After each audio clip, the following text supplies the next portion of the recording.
kepo yang luar biasa dari rakyat ingin tahu presiden kita ini ijazahnya asli atau tidak, Anda punya kekuatan memanggil presiden. Saya nggak bisa. Kalian DPR punya, karena kalian wakil rakyat, kalian setara dengan presiden. Maka oleh karena itu, dengan segala hormat kepada DPR yang dipimpin oleh Ibu Puan, gunakanlah kewenangan yang Anda miliki untuk panggil presiden.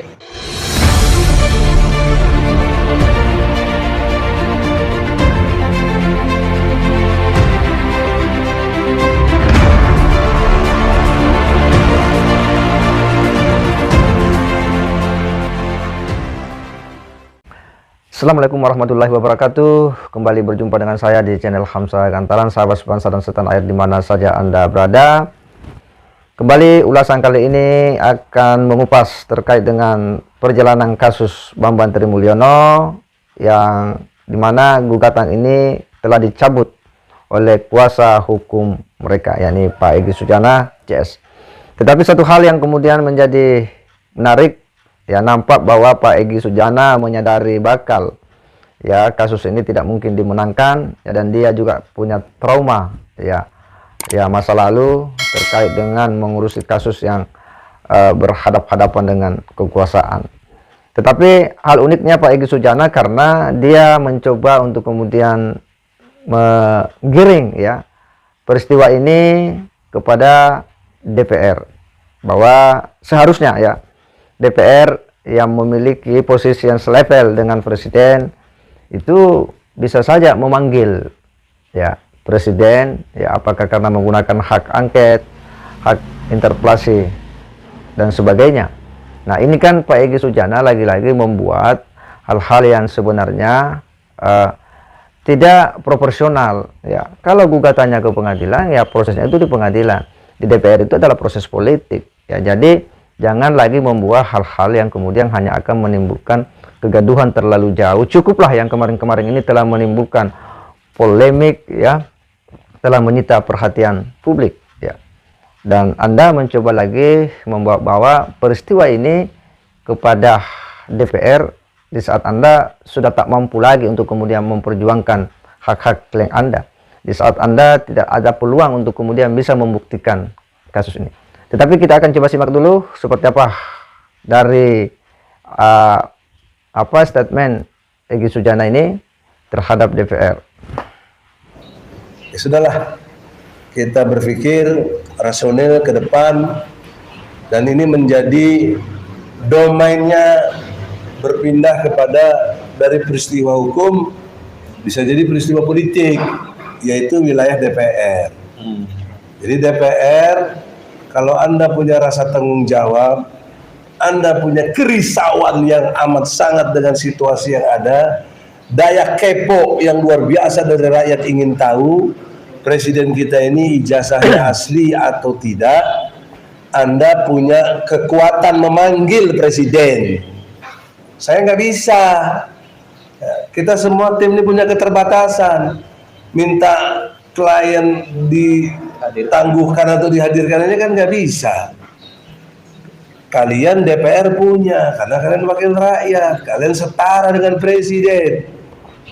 Bahkan menurut pasal 5 ayat 1, Anda dan presiden yang membuat hukum di negeri ini.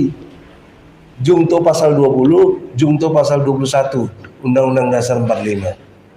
Maka oleh karena itu, dengan segala hormat kepada DPR yang dipimpin oleh Ibu Puan, apalagi mau capres kita dengar, gunakanlah kewenangan yang Anda miliki untuk panggil presiden, bisa hak interpelasi, bisa hak angket, bisa hak untuk bertanya. Itu kewenangan DPR konstitusional. Kita tidak punya. Dan kalaupun lewat majelis hakim, hakim hanya sampai batas menyatakan asli atau tidak. Nggak bisa mendesak MPR, nggak bisa mendesak siapapun untuk melakukan pencopotan kepada presiden. Nggak bisa. Yang bisa itu kalian, MPR, DPR.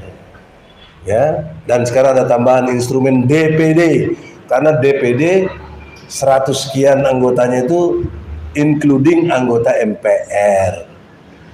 Jadi saya kira perpindahan dari peristiwa hukum perdata sekarang bisa juga ada pidananya. Tadi karena palsu ada diatur di dalam pasal 263 KUHP, itu bisa diproses ya kalau sudah terbukti palsu, dan juga bisa wilayah hukum tata negara.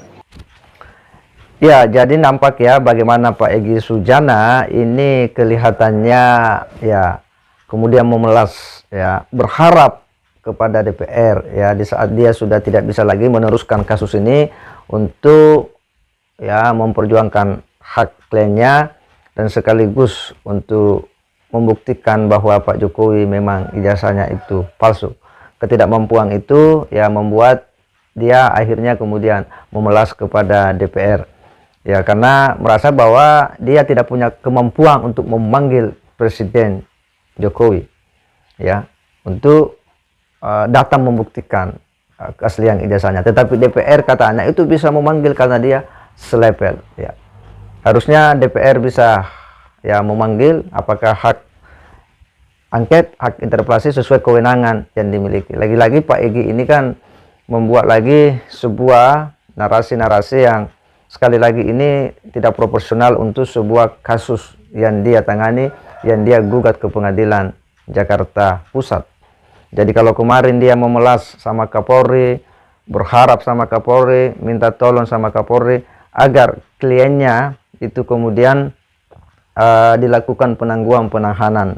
Ya, dia tidak tahan melihat kliennya minta penangguhan penahanan, dan sekarang dia karena tak mampu lagi untuk meneruskan kasus ini, dia memelas lagi kepada DPR ya agar melakukan hak-haknya, kewenangannya ya terkait dengan peristiwa ini, bahwa dia bisa saja memanggil Pak Jokowi ya. Nah, ini sebuah statement yang memang sekali lagi ini sangat tidak proporsional untuk kemudian dimunculkan oleh seorang pengacara sekaliber Pak Egy Sujana.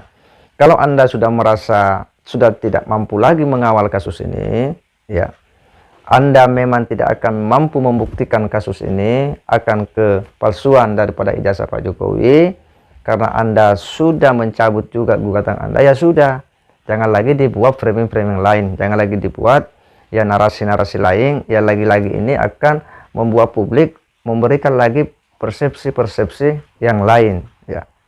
Yang jelas bahwa Anda tidak bisa membuktikan kasus ini, Anda sudah cabut sendiri, ya selesai ya. Artinya bahwa ya kasus ini tidak pernah dianggap ada ya. Jadi jangan lagi ditambah-tambahi dengan sejumlah agenda-agenda lain yang itu hanya akan membuat ya suasana publik ini terus-menerus memberikan persepsi negatif kepada Pak Jokowi ya. Karena cukuplah situasi kemarin itu betul-betul telah menyita perhatian publik kita semua. Yang jelas bahwa berikutnya kita hanya akan menunggu seperti apa penanganan kasus dugaan penistaan agama yang dilakukan oleh Bambang Tri Mulyono dan Gus Nur, yang saat ini beliau sudah ditahan, dan kita akan mengawal seperti apa proses ini. Yang jelas bahwa orang-orang seperti ini tidak boleh dibiarkan sebebas-bebasnya, harus diberikan efek jera untuk tidak mudah dan gampang melakukan tindakan-tindakan ya menyerang ya pejabat negara, apalagi seorang kepala negara. Karena peristiwa ini akan membuat ya publik ya akan semakin berani memberikan tindakan-tindakan dan sikap-sikap ketidaksukaan terhadap Bapak Presiden.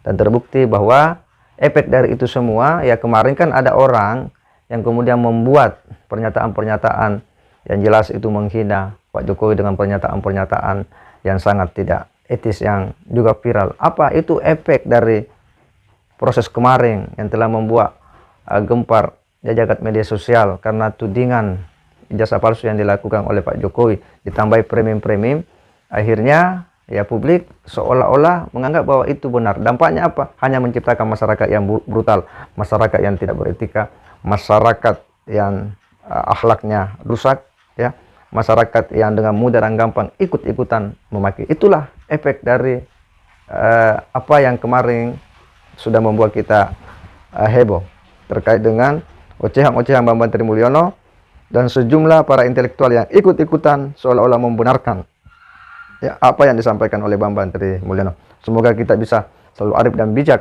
ya dalam menyampaikan informasi yang mengedukasi publik Indonesia. Saya kira demikian. Wassalamualaikum warahmatullahi wabarakatuh.